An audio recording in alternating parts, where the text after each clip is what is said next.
Hi, Kim here with Like Tesla. So big news coming from Tesla. They're going to be expanding the supercharging network. They're actually going to be going from 5,000 to 10,000 just in this year. And a big part of that is because of the Model 3 demographic. Yeah, it's really interesting when you look at their new map for the upcoming superchargers. They're planning on putting them in not necessarily off major highways like before, but inside cities and towns where people live. And we know the demographic. They think with the Model 3 is going to be, of course, perhaps a younger population, one that is going to be an urban living, apartment dwelling population that's not going to have garage charging available. So they've got to have it now in the cities if they want people buying Model 3s and being able to conveniently charge and drive them. Yeah. Yeah, I mean, for us, we're able to charge our car at home like a lot of Tesla owners do, but this demographic is not necessarily going to be doing that. So they're really going to need places within the city that they can charge as their main source for charging. So this will allow them to do that. Yeah, Tesla even made the bold statement saying that you'll never have to wait to charge our cars, or at least to supercharge our cars. And I thought that was really interesting. And I know they often make these sort of big, well, you might bold not statements. have to wait, but you might get iced. Yeah, this is something that's been happening a lot. This is like one of the big issues. And what ICE is internal combustion engine. So that would just be like your regular gas car. And there was a story on one of the forums this week that really struck a chord with me, especially being a mother. But there was, a mother, could have been me, and she was driving at 3 a.m. with their kids in the car, probably like we've done before, hoping that they would sleep the whole way home. She got there at 3 a.m. and she was completely blocked by gas cars. Yeah, all 8 stalls were taken by gas cars. This supercharger we've actually been to many times, and it's like Augusta, Georgia. Made it to the Augusta supercharger. Options in Augusta are limited past sunset, but never really supercharged at nighttime before, and was essentially stuck there at 3 in the morning. Went to the hotel where the supercharging station is at. The hotel said, we can't help you. Of course, all 8 stalls were likely, the owners were sleeping in the hotels.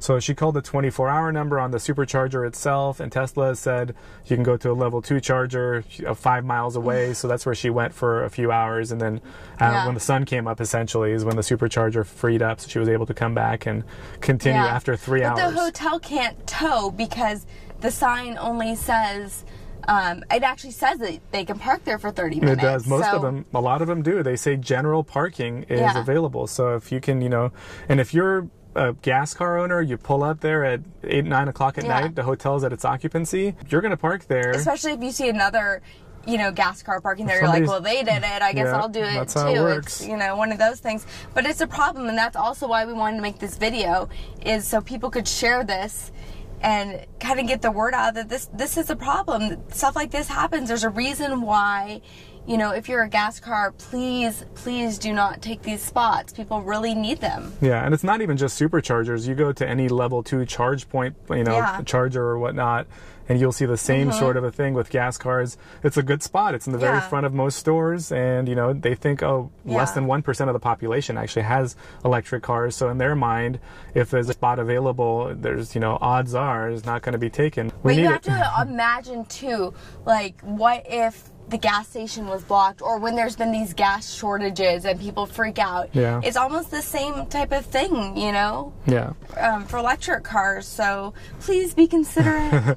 But people were fired up on this forum online. Yeah, I was fired up, I know that. They were very fired up about, what this means. You should leave a note, you should go tow them yourself, and this person had a Model X, and they were telling her you should get a trailer and pull them out yourself, and no one wants to do things like that or go to that extreme, or even write notes to 8 different cars at 3 in the morning when you've got kids in the car sleeping. But the signs need to be changed. Yeah, and Tesla doesn't own these parking spots. That's the issue in hand here. A lot of them are rented on the property, so the property owner and Tesla have an agreement, so that agreement needs to be altered. Well, I think it should be an option to tow. If basically you're ICE in, or they need to redo that agreement with the hotels, or figure something out, because, you know, situations like that can't happen anymore. What do you Should think? be done. What would you do if you were in this situation? Have you been in this situation? Let us know. Also, share the video. Help get the word out there about this. Yeah, you know, we're a small EV community in general, with so few people in the broad scheme of things that own electric cars, but we're very vocal as well. So there you go. Thanks for watching. Please share and like this video. Thanks. And if you're in the market for an S or an X, or you know someone who is, please use my referral code. Thanks for watching.